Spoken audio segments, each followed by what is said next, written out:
திராவிட சித்தாந்தத்தின் நாயகர் தமிழகத்தின் முதலமைச்சர் ஐயா ஸ்டாலின் அவர்கள் திராவிட நாயகர், அதாவது தமிழக பூசாரிகளின் நலன் காக்கும் திராவிட நாயகர் என்ற ஒரு திட்டத்திற்கான அறிவிப்பை வெளியிட்டிருக்காங்க. இந்த திட்டத்துல பார்த்தா 11 அம்ச ஒரு சிறப்பு திட்டங்களை மக்களுக்கு, அதாவது கிராம கோவில் பூசாரிகளுக்கு நாங்க கொடுக்கிறோம். அதனால நான் மிகப்பெரிய திராவிடத்தின் நாயகன் அப்படின்ற பேரை அவங்களை கொடுத்து அதற்கு ஒரு திட்டத்தையும் கொடுத்து வெளியிட்டிருக்காங்க.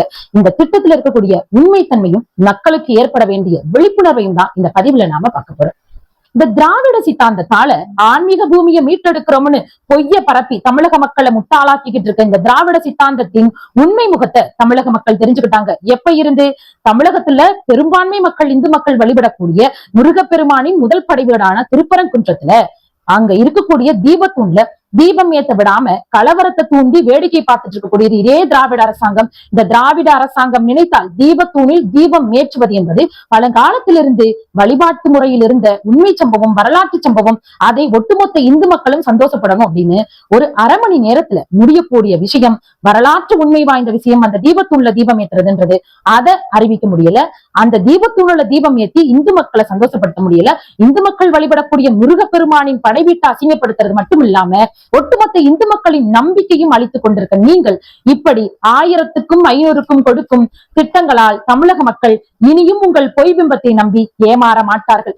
எப்போது திருப்பரங்குன்றம் விவகாரத்துல உங்களால இந்து மக்களுக்காக குரல் கொடுத்து அந்த தீபத்தூணுல தீபம் ஏற்ற தமிழகத்தின் முதலமைச்சராக இருந்து இவ்வளவு போராட்டங்களையும் ஆர்ப்பாட்டங்களையும் பார்த்துட்டு இருக்கீங்க, உங்களால குரல் கொடுக்க முடியலையோ, நீங்க எப்படி தமிழகத்தில் ஆன்மீக மண்ணை காக்கக்கூடிய திராவிட நாயகராக இருக்க முடியும் என்பதுதான் இன்றைக்கு தமிழக மக்களுடைய கேள்வியாக இருக்கிறது. ஐயா முதலமைச்சர் அவர்களே, நாங்கள் உங்களுக்கு ஒரு கோரிக்கை வைக்கிறோம்.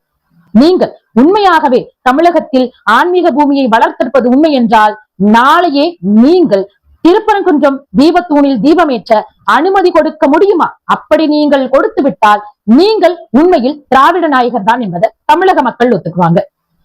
1927 இந்தியாவை அடிமையாக வைத்திருந்த இந்த பிரிட்டிஷ் அரசாங்கம் இந்த இந்து கோவில்களையும் இந்து வழிபாட்டையும் பெரும்பான்மையான இந்து மக்களின் சொத்துக்களையும் தன்னுடைய கட்டுப்பாட்டுல கொண்டு வரணும் என்ற நோக்கத்துக்காக நிர்வாகத்தை தானே மேற்கொள்ள வேண்டும் என்ற ஒரு சுயநலத்திற்காக கொண்டு வரப்பட்டதுதான் Madras Hindu religious endowment act 1927. இந்த சட்டம் எதற்காக இருந்தது? இந்த ஆங்கில அரசாங்கம் இந்து கோவில்களையும் இந்து மக்களுடைய வழிபாட்டு முறைகளையும் தனக்கே நிர்வாகத்திறன் கொண்டிருக்க வேண்டும் அப்படிங்கிற ஒரு சுயநல நோக்கத்தோட தான் கொண்டு வரப்பட்டது. சரி, அதற்கு பிறகு என்ன நடந்தது? 1959 காங்கிரஸ் அரசாங்கத்தின் மீதான தலைமை மீண்டும் இந்த திட்டத்தை தமிழ்நாட்டுல புதுப்பிச்சது.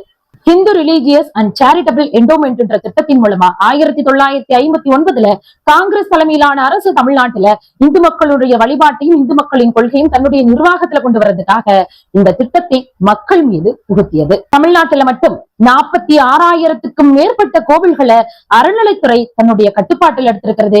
46,000க்கும் மேற்பட்ட கோவிலின் வருமானமும் இன்று வரை தமிழக அரசிற்கு தான் சொந்தமாக இருக்கிறது. இந்து மக்களின் வழிபாட்டு முறையையும் தன் கட்டுப்பாட்டில் எடுத்திருக்கிறது இந்த திராவிட நாயகரின் சித்தாந்தம். இது மட்டுமல்லாமல் திருமடங்கள் சார்ந்த கோவில்கள் அனைத்தும் இந்த திராவிட அரசாங்கத்தின் கட்டுப்பாட்டுல தான் இன்றளவும் இருக்கு. 1200க்கும் மேற்பட்ட பொது அறக்கட்டளைகளும் 1100க்கும் மேற்பட்ட சிறப்பு அறக்கட்டளைகளையும் சேர்த்துதான் இந்த திராவிட சித்தாந்தம் தன் கையில் வைத்திருக்கு. தமிழ்நாட்டுல 46,000க்கும் மேற்பட்ட கோவிலோட வருமானத்தையும் வழிபாட்டு முறைகளையும் நசுக்கி பிடிக்கக்கூடிய இந்த திராவிட அரசாங்கம் இந்த திட்டத்தை அறிவித்திருக்கே, 11 அம்ச திட்டங்களை நாங்க கிராம கோவில் பூசாரிகளுக்கு கொடுக்கிறோம்னு சொல்லி இந்த திட்டத்தின் மூலமா பயன்பெறக்கூடிய கோவில்களின் எண்ணிக்கை 12,959 கோவில்கள் தமிழ்நாட்டுல கிராம கோவில்களாக நிர்வகிக்கப்பட்டு இந்த கிராம கோவில்கள்ல ஒரு கால பூஜை நடைமுறையில இருக்கு.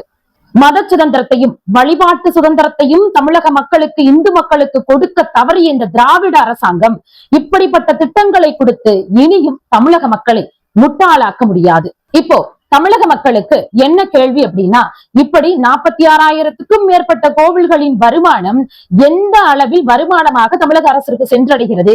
எத்தனை ஆயிரம் லட்சம் கோடிகள் என்று இன்று வரை வெளிப்படை தன்மை இல்லாத கணக்கிட்டளவை தாண்டிய வருமானத்தின் எல்லை கடந்த இந்து மக்களின் வாழ்வுரிமையின் இந்து மக்களின் வழிபாட்டின் மூலமாக வரக்கூடிய இந்த வருமானம் எந்த விதத்துல இந்த வெறும் 11 திட்டத்தின் பலன்களை மக்களுக்கு கொடுக்கும்ன்றதுதான் இன்னைக்கு தமிழக மக்களுடைய கேள்வியாக இருக்கு.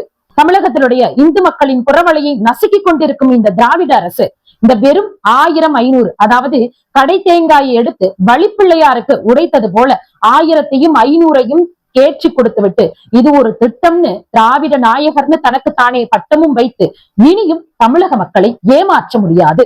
தமிழகத்தில் ஆன்மீகத்தையும் வழிபாட்டு முறைகளையும் நசுக்கிக் கொண்டிருக்கக்கூடிய இந்த திராவிட அரசாங்கம் 2002 அம்மையார் ஜெயலலிதா அவர்கள் தான் சிறப்பு வாய்ந்த கோவில் தலங்கள் அனைத்திலும் நாள் முழுவதும் அன்னதான திட்டத்தை கொடுத்தார்கள் என்பதையும் மறைத்துவிட முடியாது. தமிழக மக்களுக்கு அது நினைவில் இருக்கிறது.